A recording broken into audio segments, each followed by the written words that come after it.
तो पहले हम लोगों ने ये पढ़ लिया कि मनोविज्ञान क्या है ना। फिर देखा कि शिक्षा मनोविज्ञान क्या है। अब इसके बाद हमको ये समझना है कि शिक्षा मनोविज्ञान की उपयोगिता क्या है। यानी शिक्षा मनोविज्ञान का जो ज्ञान है वो एक शिक्षक को और विद्यार्थियों को किस तरह से लाभान्वित करता है और हमारी पूरी जो शिक्षण अधिगम प्रक्रिया है इसको किस तरह से वो लाभ पहुंचाता है। तो शिक्षा मनोविज्ञान की उपयोगिता है ना, इसको हम देखते हैं। सबसे पहले शिक्षा मनोविज्ञान क्या है ये आप लोग समझ गए होंगे अब तक, है ना। अगर नहीं समझे हैं तो फिर से थोड़ा सा देख लीजिए कि मनोविज्ञान क्या करता है। मनोविज्ञान क्या करता है, मानव के व्यवहार का अध्ययन करता है ना। व्यवहार का अध्ययन,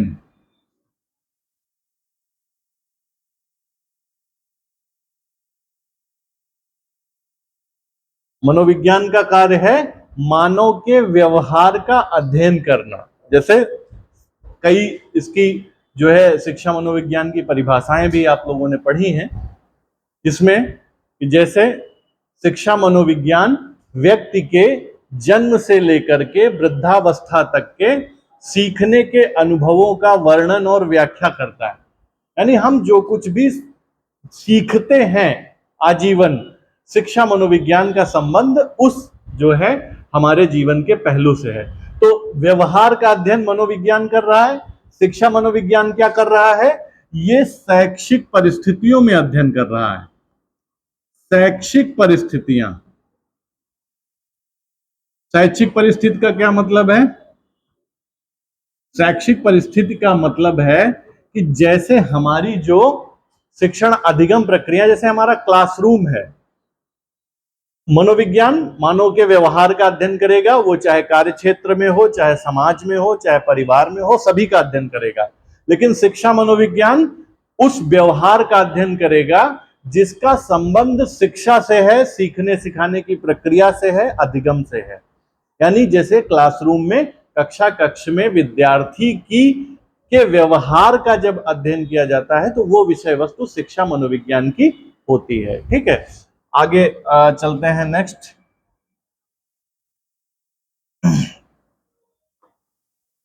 अब सबसे पहले ये कि शिक्षा मनोविज्ञान जो है इसकी उपयोगिता किन संदर्भों में ये हमारे लाभ पहुंचाता है। एक शिक्षक को शिक्षा मनोविज्ञान का ज्ञान क्यों होना चाहिए, तो ये जानने के लिए सबसे पहले तो अधिगम को समझने में, अधिगम यानी लर्निंग, सीखना, ये एक तकनीकी शब्दावली जरूर है लेकिन अधिगम का जो भाव है वो सीखने से है। जहां भी आपके लिए आगे भी ये शब्द प्रयोग होगा अधिगम, वहां आपको समझना है सीखना।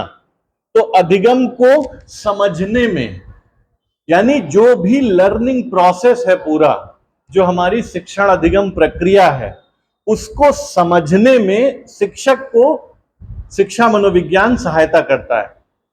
किन संदर्भों में सहायता करता है, सबसे पहले ये आप देखिए, विद्यार्थी की रुचि, आवश्यकता, क्षमताओं और व्यक्तिगत विभिन्नताओं को ध्यान में रखते हुए शिक्षा प्रदान करना। यानी हम देखते हैं और जानते हैं कि विद्यार्थियों की रुचि, ये जो है पूरी शिक्षण अधिगम प्रक्रिया में एक सबसे महत्वपूर्ण तत्व है।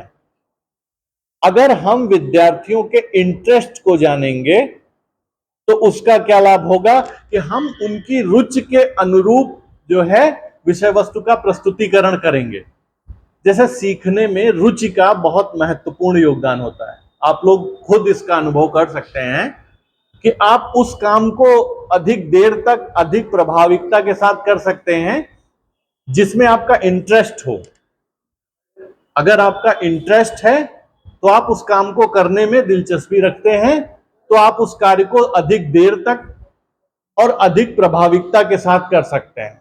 इसका मतलब क्या हुआ, जैसे कोई किसी चीज में आपकी रुचि है, वो कार्य आप कर रहे हैं, सीख रहे हैं। मान लीजिए कि आपकी संगीत में रुचि है या किसी खेल में रुचि है, तो आप उस खेल को या उस क्रिया को करते समय जो कुछ भी सीखेंगे वो अधिक समय तक स्थायी रहेगा। यानी जो भी आपने सीखा, दो चीजें, एक तो ऐसी चीज सीखी जिसमें आपका इंटरेस्ट नहीं, टीचर ने आपको जबरदस्ती बैठे रहने के लिए, सीखने के लिए कहा, तो वो विषय वस्तु आप ग्रहण तो कर लेंगे कि भाई हमारे टीचर सिखा रहे हैं, उनकी आज्ञा है तो बैठ करके झेलना है, इसलिए हम सीख लेते हैं। लेकिन अगर उस कार्य में आपकी रुचि है तो आप जल्दी से सीखेंगे और वो सीखना आपका स्थायी रहेगा। स्थायी मतलब कि वो आने वाले समय में भी आपको जब रिकॉल करना चाहेंगे तो वो रिकॉल होगा और उस क्रिया को आप फिर से दोहरा सकते हैं। तो सीखने में रुचि का बड़ा महत्व होता है। तो शिक्षा मनोविज्ञान क्या करता है, ये विद्यार्थियों की रुचियों का पता लगाने की कोशिश करता है, क्योंकि जो कुछ भी हम सीखते हैं वो हमारी रुचि से प्रभावित होता है। अब यह है कि सबके इंटरेस्ट के अकॉर्डिंग तो किया नहीं जा सकता कि हर व्यक्ति का इंटरेस्ट अलग अलग होगा, तो शिक्षक क्या करेगा, एक समूह का चिन्हीकरण कर लेगा और रुचि जो है आयु के अनुसार भी जो है निर्धारित होती है। जैसे छोटे बच्चे हैं, मान लीजिए कक्षा 5 तक के जो बच्चे हैं, वो खेल के माध्यम से, गीत के माध्यम से, रोचक चीजों के माध्यम से सीखते हैं, तो हम वहां पर ऐसी जो है शिक्षण विधि का प्रयोग करें जो उनके लिए रोचक हो। हम विषय वस्तु का जब प्रस्तुतिकरण करें, जैसे हमारी जगह पे अभी आपको कोई हाई स्कूल से नीचे की कक्षाओं में पढ़ाने वाला, कक्षा 5 तक की कक्षाओं में पढ़ाने वाला शिक्षक अगर पढ़ाएगा विषय वस्तु को छोटे बच्चों को, तो वो क्या करेगा, वो गीत के माध्यम से आपको कनेक्ट करेगा, वो पहले आपको पूर्व ज्ञान से जोड़ेगा, ऐसी बातें बताएगा कि आपकी रुचि कक्षा में हो, है ना, और ऐसे संदर्भों के माध्यम से ऐसे जो है आपको कनेक्ट करेगा कि जैसे कोई कहानी शुरू होती है, तो ये रुचि क्रिएट की जा रही है प्राथमिक कक्षाओं में। लेकिन यहां पर आपके सीखने की पद्धति अलग है, आपके सीखने की आवश्यकताएं अलग हैं। जैसे यहां आप चिंतन के जो है प्रक्रिया में हैं, यहां आप में विचार शक्ति की उत्तेजना है, आप किसी चीज को सोचकर समझकर ग्रहण करते हैं। यहां पर अगर कहानी के माध्यम से, कविता के माध्यम से आपको सिखाया जाएगा तो वो इस स्तर पर, उच्च शिक्षा के स्तर पर उपयुक्त नहीं होगा। यहां क्या होता है कि विषय वस्तु की मांग के अनुरूप जो शिक्षण विधियां हैं वो अध्यापक को इस्तेमाल करनी चाहिए और ऐसी शिक्षण विधि इस्तेमाल करनी चाहिए जिसमें विद्यार्थियों की रुचि जागृत हो सके, है ना। जैसे अभी जिस तरीके से हम पढ़ा रहे हैं, हो सकता है कि सबके लिए ये तरीका रुचिपूर्ण हो। अभी हम क्या करें कि केवल नोट्स बनवाना शुरू कर दें, आप लोग क्लास में आए वैसे ही शुरू कर दें कि चलिए हेडिंग डालिए शिक्षा मनोविज्ञान की उपयोगिता और लिखते जाइए। तो वो लिखते समय क्या होगा, आपका हाथ तो लिख रहा है लेकिन मस्तिष्क कहीं और चल रहा है, आप शब्द सुन रहे हैं, आप जो है जो आप मतलब उसको सुन रहे हैं, ग्रहण नहीं कर रहे हैं। क्यों? क्योंकि रुचि नहीं है। और अगर रुचि होती तो आप विषय वस्तु को ग्रहण भी करते। तो इसलिए शिक्षा मनोविज्ञान इसलिए बेहद उपयोगी है कि ये शिक्षक को यह ज्ञान प्रदान करता है कि हम विद्यार्थियों की रुचियों का पता लगाएं और उनकी रुचि के अनुरूप शिक्षण जो है हम करें। इसके अलावा आवश्यकता, नीड, शिक्षा मनोविज्ञान ये बताता है कि क्या सीखने की आवश्यकता है और क्या नहीं है। हम पाठ्यचर्या के निर्माण में, पाठ्यवस्तु के विकास में इस बात का ध्यान रखते हैं कि हम जो कुछ भी बता रहे हैं या जो कुछ भी पढ़ा रहे हैं, क्या विद्यार्थियों की इसकी आवश्यकता है कि नहीं। जो कुछ भी आप अध्ययन करते हैं, भिन्न भिन्न स्तरों पर आपकी आवश्यकताएं अलग होती हैं। जैसे जो छोटा बच्चा है जो प्राथमिक शिक्षा ग्रहण कर रहा है, उसकी प्राथमिक आवश्यकताएं क्या हैं, उसको भाषा का ज्ञान हो, उसको वर्णमाला का ज्ञान हो, सामान्य गणना, अंकों की पहचान, रंगों की पहचान, ये उसकी आवश्यकता है। तो आवश्यकता के अनुरूप जो है हमने पाठ्यवस्तु का विकास किया, पाठ्यचर्या में उसको स्थान दिया। तो ये शिक्षा मनोविज्ञान क्या करता है? शिक्षा मनोविज्ञान अध्यापक की सहायता करता है कि अध्यापक किस तरह से जो है वो बच्चों की आवश्यकताओं को समझ सके। ठीक, इसके बाद उसकी क्षमताएं, उसकी जो कैपेबिलिटी है उसको जाने। ये शिक्षा मनोविज्ञान हमें बताएगा कि विकास की भिन्न भिन्न अवस्थाओं के अनुरूप बच्चों की जो क्षमताएं हैं उनका ज्ञान है ना। जैसे सीखने में कोई ऐसा दार्शनिक विषय अगर प्राथमिक शिक्षा के में अध्ययन करने वाले विद्यार्थियों को दे दिया जाएगा कि आप चिंतन करिए, निष्कर्ष निकालिए और सुझाव प्रस्तुत कीजिए, तो ये उनकी क्षमताओं के विपरीत होगा। कक्षा 2 का बच्चा चिंतन करना, निष्कर्ष निकालना, सुझाव देना कहां कर पाएगा। लेकिन यहां पर अगर हम आपसे कहें, हम जानते हैं आपकी क्षमताएं शिक्षा मनोविज्ञान के अध्ययन और उसके ज्ञान के अनुरूप, कि आप लोग वैदिक कालीन शिक्षा व्यवस्था की विशेषताओं, उसके गुण दोषों का विवेचन करिए और ऐसी चीजों को बताइए जो वैदिक कालीन शिक्षा का हिस्सा थी और आज वो हमारी शिक्षा को लाभान्वित कर सकती हैं। तो आप लोग चिंतन करेंगे और निश्चित रूप से आप इतने क्षमतावान हैं कि आप जो है हमको वो सुझाव बताएंगे। जैसे पिछली कक्षाओं में हम लोगों ने वैदिक कालीन शिक्षा का अध्ययन किया है, तो हमको ये मालूम है कि हमारा कितना जो है बड़ा और कितना प्रभावी हमारा एजुकेशन सिस्टम रहा है। उसकी बहुत सारी अच्छी बातें हैं जो आज लागू की जा सकती हैं, जैसे कि गुरु शिष्य संबंध थे, पाठ्यक्रम की व्यावहारिकता थी, हमारी जो शिक्षण विधियां थी, जो मूल्यांकन व्यवस्था थी। आज हमारा मूल्यांकन सिस्टम कैसा है? आज हम जो है मूल्यांकन में परीक्षा पद्धति, जो हमारी लिखित परीक्षा और जो है वस्तुनिष्ठ परीक्षा, 2 तरह की परीक्षाओं पर आधारित होती है। लेकिन हम वैदिक कालीन परीक्षा व्यवस्था को देखें तो उसको आज की स्थितियों में लागू किया जा सकता है, जहां ओवरऑल इवैल्यूएशन होता था। आपका जो है जो 360 डिग्री मूल्यांकन की बात हमारी राष्ट्रीय शिक्षा नीति करती है, वो 360 डिग्री मूल्यांकन उस काल में किया जा सकता है, उस काल में किया जाता था, तो उसको आज लिया जा सकता है। तो कुल मिलाकर कहने का आशय है कि शिक्षा मनोविज्ञान का जो ज्ञान है वो विद्यार्थियों की क्षमताओं का भी हमें ज्ञान प्रदान करता है। मान लीजिए हम आपकी क्षमताओं के विपरीत कोई असाइनमेंट आपको दे दें जो आप नहीं कर सकते हैं, हम कोई डेटा आपको दे दें और कहें कि इसके एनालिसिस करके लेके आइए, क्योंकि अभी आपको उसका अध्ययन नहीं कराया है। 2 वर्ष बाद जब आप स्टैट्स पढ़ेंगे, रिसर्च पढ़ेंगे, तब वो कर पाएंगे। तो अधिगम जो उसकी क्षमताएं हैं, क्षमताओं को जानने में शिक्षा मनोविज्ञान हमारी मदद करता है। इसके बाद व्यक्तिगत विभिन्नताएं, इंडिविजुअल डिफरेंसेस, यानी हम जानते हैं इस दुनिया में अरबों लोग हैं। आप कोई 2 ऐसे लोग बता सकते हैं क्या कि जो एकदम समान हो? कोई 2 लोग ऐसे हैं दुनिया में? सबकी अपनी अपनी कुछ विशिष्टताएं हैं, क्षमताएं हैं।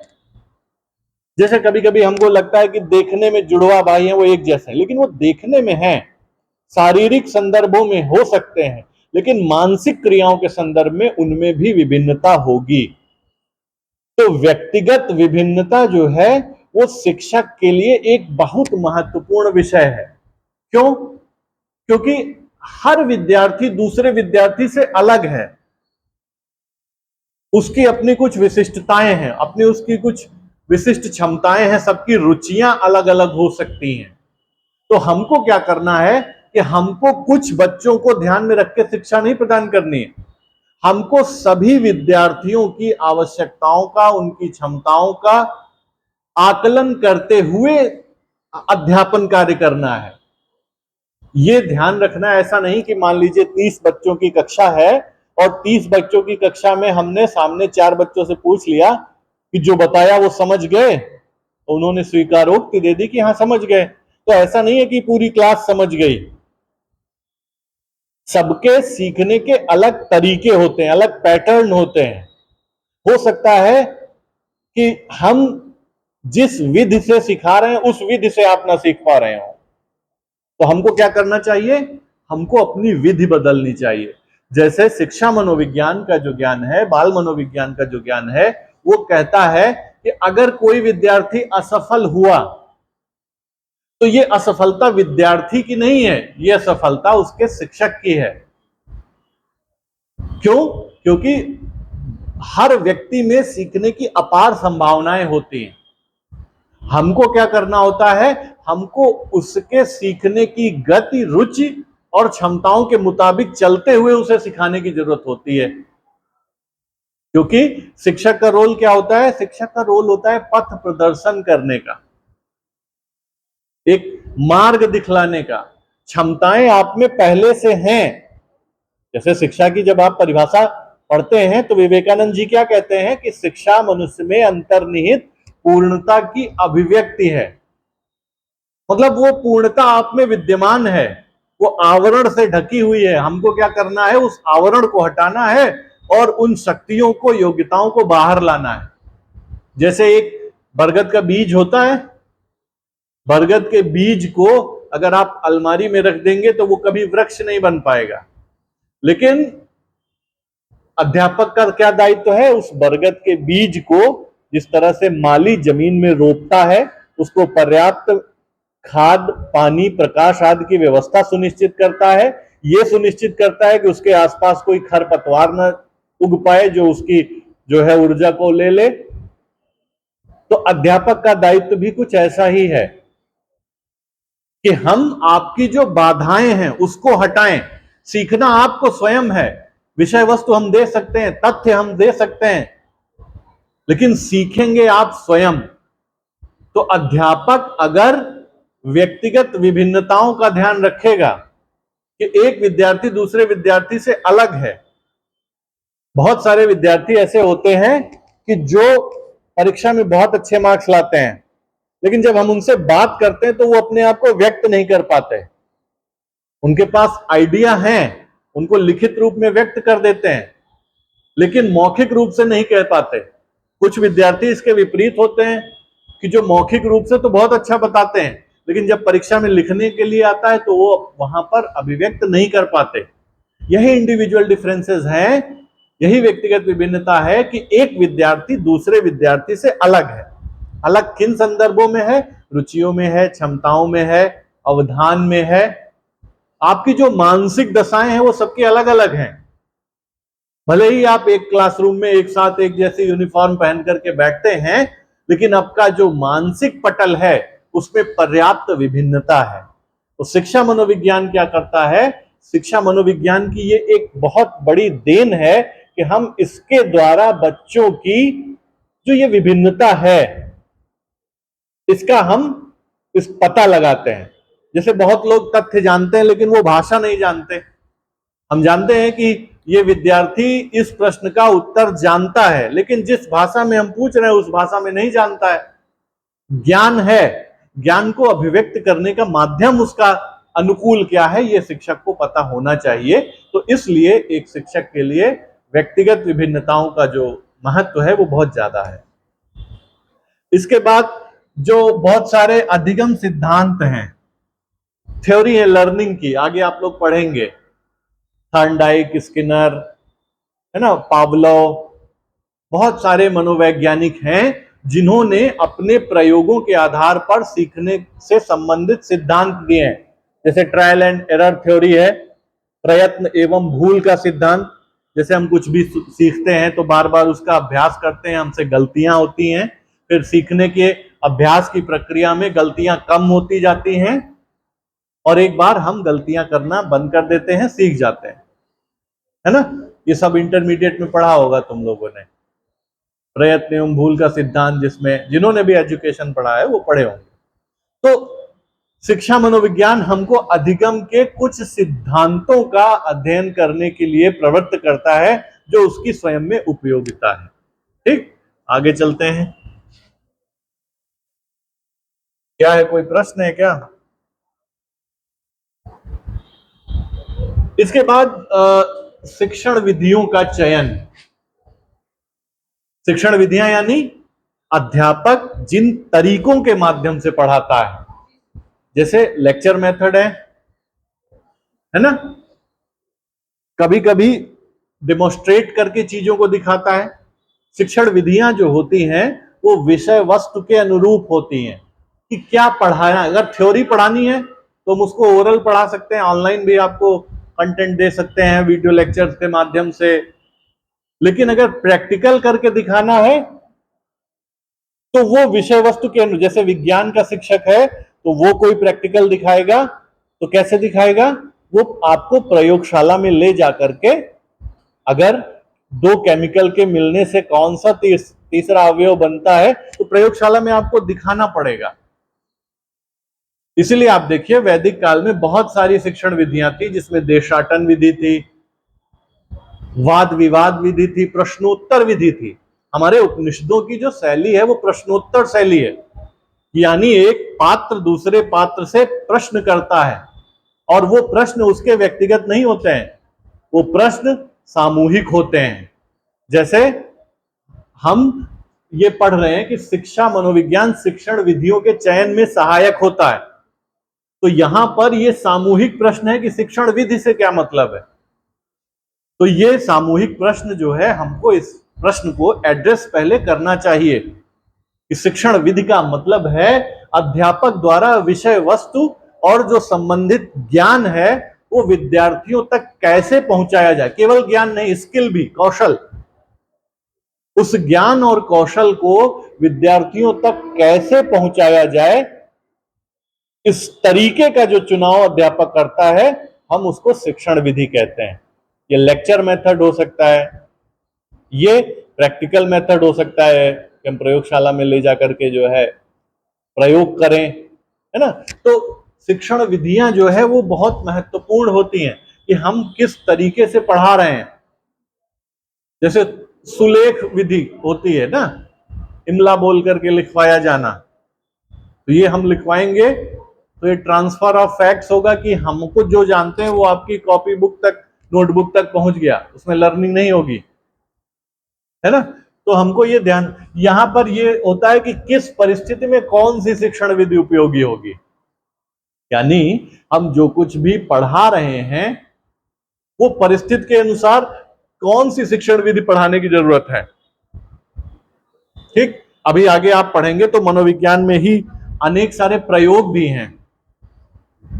उन प्रयोगों को आप मौखिक रूप से नहीं कर सकते हैं, उसके लिए आपको जो संबंधित चीजें हैं वो होनी चाहिए। ठीक, जैसे उदाहरण के लिए इसमें लिखा हुआ है कि खेल विधि है।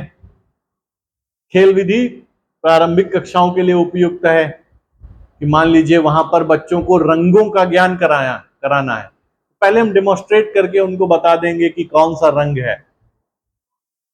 फिर उसके बाद मान लीजिए हमने बॉल, गेंद, 10 गेंद हैं, एक साथ रख दी और बच्चों को हम आइडेंटिफाई करने के लिए, उनको ट्रेनिंग देने के लिए बोलेंगे कि जाओ वहां से रेड और ब्लू उठा लाओ। तो यानी उसमें पहचान का गुण हम विकसित कर रहे हैं खेल के माध्यम से। तो इस तरह से बहुत सारी, जैसे कहानी कथन विधि होती है, कहानियों के माध्यम से भी हमारे यहाँ जो परंपरा रही है, कहानियों के माध्यम से बहुत कुछ सिखाया जाता है। जैसे हमारे विभिन्न मानवीय गुण हैं, ईमानदारी आदि के लिए आप सब लोगों ने लकड़हारे की कहानी सुनी होगी। तो ये क्या मैसेज क्या है, आपको चीजें सिखानी है, उसकी विधियां अलग अलग हो सकती हैं। तो शिक्षा मनोविज्ञान क्या करता है, शिक्षा मनोविज्ञान उपयुक्त जो शिक्षण विधि है उसको चयन करने में हमें मदद करता है। ठीक, आगे चलते हैं। पाठ्यक्रम निर्माण की प्रक्रिया। जो शिक्षा मनोविज्ञान है वो पाठ्यक्रम के निर्माण में हमें जो है मदद करता है। जो पाठ्यक्रम के निर्माण में मदद कैसे करता है कि छात्रों की आयु, मानसिक स्तर और विकासात्मक चरणों को ध्यान में रखकर पाठ्यक्रम बनाना चाहिए। शिक्षा मनोविज्ञान, अभी आप जब पढ़ेंगे आगे तो बाल मनोविज्ञान और बाल विकास की कुछ अवस्थाएं होती हैं। जैसे शैशवावस्था है, बाल्यावस्था है, किशोरावस्था है, और इसके बाद मानव के विभिन्न चरणों की विभिन्न अवस्थाएं। शिक्षा मनोविज्ञान क्या करता है, हमको पाठ्यक्रम बनाते समय छात्रों की आयु का ध्यान रखना चाहिए, उनके मानसिक स्तर का ध्यान रखना चाहिए। जैसे हमें महात्मा बुद्ध और बौद्ध दर्शन का हम लोगों ने उसको पढ़ा है, उसको आप लोगों ने स्कूल स्तर पे भी पढ़ा होगा, पिछली कक्षाओं में बौद्ध शिक्षा प्रणाली के अंतर्गत पढ़ा। आगे और जब आप अपने विषय में गहराई से जाएंगे तो विभिन्न दार्शनिक तत्व विवेचन संबंधी जो विषय हैं वो पढ़ेंगे। तो इसमें उदाहरण का मतलब क्या है कि जैसे जब कक्षा 6 का विद्यार्थी जब पढ़ेगा महात्मा बुद्ध के बारे में, तो वहां पर उसको केवल हम जो महात्मा बुद्ध का जीवन परिचय वो सबसे पहले प्रस्तुत करेंगे कि महात्मा बुद्ध एक राजा के संतान थे, फिर उन्होंने जो उनके संदर्भ में भविष्यवाणी, मतलब उनकी जीवनी, ताकि हमको रुचिपूर्ण तरीके से उनको जानने का अवसर मिले। फिर उसके बाद उनके द्वारा बताए गए सिद्धांत आयु के अनुसार, हमारी आयु जब इतनी हो जाएगी कि हम दार्शनिक विवेचन कर सकने में, समझ सकने में समर्थ होंगे, तब वो पाठ्यक्रम का हिस्सा होगी। यानी शिक्षा मनोविज्ञान के अनुसार आयु के मुताबिक कि किस अवस्था में बच्चे क्या ग्रहण कर सकते हैं, क्या उनकी आवश्यकताएं हैं और क्या उनकी क्षमताएं हैं। तो ये हमको शिक्षा मनोविज्ञान जो है बताता है। जब हम पाठ्यक्रम का निर्माण करते हैं तो शिक्षा मनोविज्ञान का ज्ञान हमको, अध्यापकों को ये तय करने में मदद करता है कि किस स्तर पर क्या पढ़ाया जाए। ठीक, नेक्स्ट आगे बढ़ते हैं। प्रेरणा में, मोटिवेट करने में, जैसे मोटिवेशन है, ये बहुत बड़ा रोल प्ले करता है सीखने में। सीखने की जो कुछ भी आप सीख रहे हैं, उस सीखने की प्रेरणा क्या है, किस लिए सीख रहे हैं। जैसे बहुत सारे विद्यार्थी हैं जो कुछ स्पेसिफिक कक्षाओं में जाते हैं, लेकिन किसी और टीचर की होती तो वो नहीं जाते हैं। क्यों जाते हैं? उनके पीछे प्रेरणा है कि वहां जाएंगे तो कुछ हमें सीखने का अवसर मिलेगा, कुछ हम प्राप्त कर सकेंगे, या कुछ विषय ऐसे होते हैं या कुछ अवसर ऐसे होते हैं जहां पर हमको, तो प्रेरणा वह तत्व है जो हमको किसी भी कार्य में संलग्न करने की शक्ति प्रदान करता है या उसके लिए हमको मोटिवेट करता है। जैसे हम बहुत सारी चीजों का ऑप्शन दें कि आपको कुछ ये नई स्किल सीखने हैं, कोई गीत सीखेगा, कोई वाद्य यंत्र बजाना, कोई कंप्यूटर पे कुछ कार्य करना, कोई खेल संबंधी कुछ कार्य, तो आप सब क्या करेंगे? जिस कार्य को करने की आपकी शक्ति होगी, क्षमता होगी, प्रेरणा होगी, इस काम को करके, मान लीजिए आप में प्रेरणा है कि इस कार्य को करके हम नौकरी पा सकते हैं, एक आगे हमारा प्रोफेशनल डेवलपमेंट उस क्षेत्र में हो सकता है, तो उससे क्या करेंगे? उससे हम जो है ज्यादा संलग्न होंगे। तो अध्यापक का ये प्रमुख दायित्व होता है कि वह विद्यार्थियों को प्रेरित करे, और प्रेरणा के कई साधन होते हैं, जैसे पुरस्कार, प्रोत्साहन, सहयोगात्मक गतिविधियां।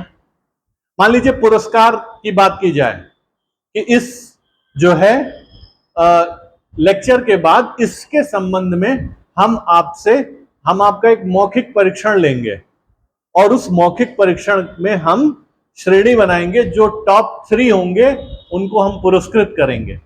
तो यहां पर जो पुरस्कार है वो एक प्रेरणा के काम कर रहा है कि हमको वो गोल अचीव करना है, वो टॉप रैंक अचीव करनी है। दंड भी जो है प्रेरित करता है कभी कभी।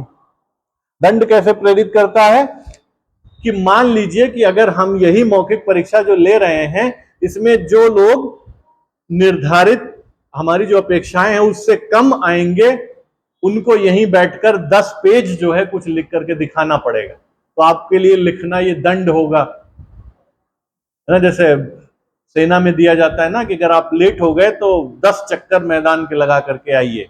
एनसीसी में भी आपके होता है। तो ये दंड जो है प्रेरणा बना रहता है कि नहीं, हमको टाइम पे पहुंचना है।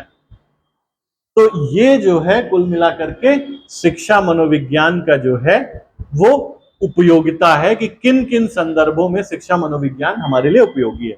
और बहुत सारे ऐसे जो है बिंदु हैं जहां पर विद्यार्थी को और शिक्षक को जो शिक्षा मनोविज्ञान का ज्ञान है वो लाभ पहुंचाता है, तो ये उसकी उपयोगिता है। अब अगर कोई प्रश्न हो इसके बारे में तो पूछ सकते हैं, फिर आगे बढ़े।